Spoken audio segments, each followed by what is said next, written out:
여러분 안녕하십니까? 김희술 씨입니다. 오늘은 2026년 5월 7일 목요일입니다. 정확히 이틀 뒤인 5월 9일 토요일, 대한민국 부동산 시장의 가장 강력한 안전장치 하나가 사라집니다. 바로 다주택자 양도소득세 중과 유예 조치입니다. 이재명 대통령은 이미 1월에 재연장은 없다, 그렇게 생각했다면 오산이다라고 못 박았습니다.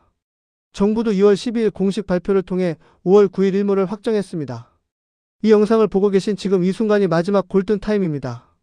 오늘은 무엇이 어떻게 바뀌는지, 세금이 정확히 얼마나 늘어나는지, 그리고 D-1을 앞두고 지금 당장 무엇을 해야 하는지 정확하게 정리해 드리겠습니다. 먼저 배경부터 짚겠습니다. 원래 우리나라 양도소득세는 다주택자에게 매우 무겁게 부과됩니다.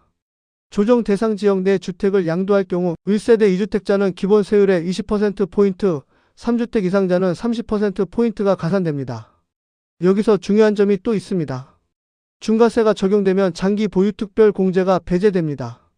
10년, 20년 장기 보유했다고 해서 받을 수 있던 최대 30% 공제가 사라진다는 뜻입니다. 이 강력한 중과 조치는 거래 절벽 우려 때문에 2022년 5월 10일부터 한시적으로 유예되어 왔습니다.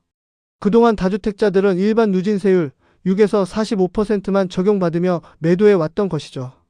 그런데 이 유예가 모레 즉 5월 9일 종료됩니다. 정부는 2월 12일 발표에서 예정대로 종료한다고 공식화했습니다. 5월 10일 이후로는 다시 원래 규정으로 돌아갑니다.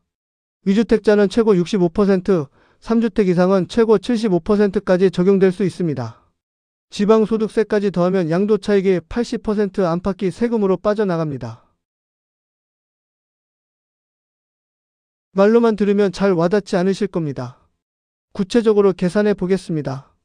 서울 강남에 두 채를 보유한 분이 한 채를 양도해 양도차익 5억 원이 발생했다고 가정하겠습니다. 5월 9일 이전에 매도하셨다면 일반 누진세율이 적용됩니다. 보유기간 10년 이상이면 장기 보유 특별공제 20%를 받고 기본 공제 250만 원까지 빼면 실제 세금은 약 1억 4천만 원 수준입니다. 5월 10일 이후에 양도하시면 어떻게 될까요? 장기 보유 특별공제는 배제되고 기본 세율의 20%포인트가 가산됩니다. 동일한 5억 원 차익에 세금이 약 3억 원 안팎까지 올라갑니다. 같은 집 같은 차익인데 단 하루 차이로 세금이 2배 이상 늘어납니다. 3주택자라면 차이는 더 벌어져 3배 가까이 됩니다. 다시 강조드리겠습니다. 시점 하나로 1억 5천만 원 이상이 왔다 갔다 합니다. 다행히 정부는 종료를 강행하면서도 마지막 안전장치를 마련했습니다. 핵심은 두 가지입니다. 첫째, 잔금 유예입니다. 5월 9일까지 매매계약만 체결해도 잔금과 등기는 일정 기간 안에만 마치면 중과 배제 혜택을 받을 수 있습니다.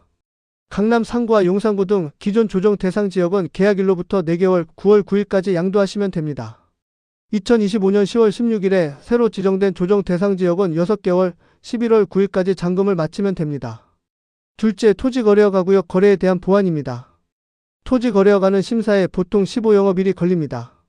정부는 5월 9일까지 허가를 신청한 경우에도 일정 요건을 충족하면 중과 배제를 적용해 주기로 했습니다. 또 한 가지, 임차인이 거주 중인 주택을 무주택자에게 매도하는 경우 매수자의 실거주 의무도 최장 2028년 2월 12일까지 유예됩니다. 다만 분명히 말씀드립니다. 이건 보완책이지 연장이 아닙니다. 5월 9일이라는 날짜 자체는 절대 미뤄지지 않습니다. 다주택자분들은 지금 무엇을 해야 할까요? 4가지 행동 지침을 드리겠습니다. 첫째, 매도 의사가 있다면 오늘과 내일 안에 계약을 체결하셔야 합니다. 5월 9일이 토요일이라는 점도 변수입니다. 실무적으로는 금요일인 5월 8일까지 모든 서류를 끝내는 것이 안전합니다. 둘째, 보유주택의 세대별 주택수를 정확히 파악하셔야 합니다. 조합원 입주권, 분양권도 주택수에 포함됩니다. 특히 2021년 1월 1일 이후 취득한 분양권은 반드시 포함됩니다. 주거용 오피스텔도 마찬가지입니다. 셋째, 매도 순서 전략을 다시 짜셔야 합니다. 양도세는 누진세율이므로 같은 해에 두 채를 동시에 매도하면 세 부담이 폭증합니다. 보유기간이 길고 차익이 큰 주택부터 가능하면 과세 연도를 분산해서 매도하는 방식을 검토하십시오. 넷째, 부담부 증여나 임대사업자 등록 같은 대안도 함께 검토하셔야 합니다. 이 결정은 결과가 수억 원의 세금으로 돌아오기 때문에 반드시 세무 전문가와 상담이 필요합니다. 마지막으로 시장 전체 관점에서 짚어보겠습니다.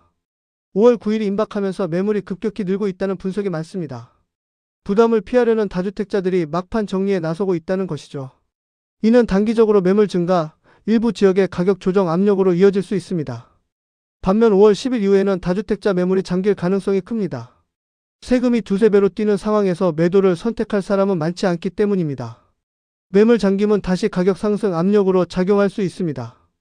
여기에 6월 지방선거 이후 정부의 세제 개편 논의가 본격화될 가능성이 큽니다. 5월 10일 이후 부동산 시장은 단기 매물 절벽과 정책 불확실성 두 변수에 동시에 노출될 전망입니다. 오늘 정리해드린 내용 한 줄로 강조하겠습니다.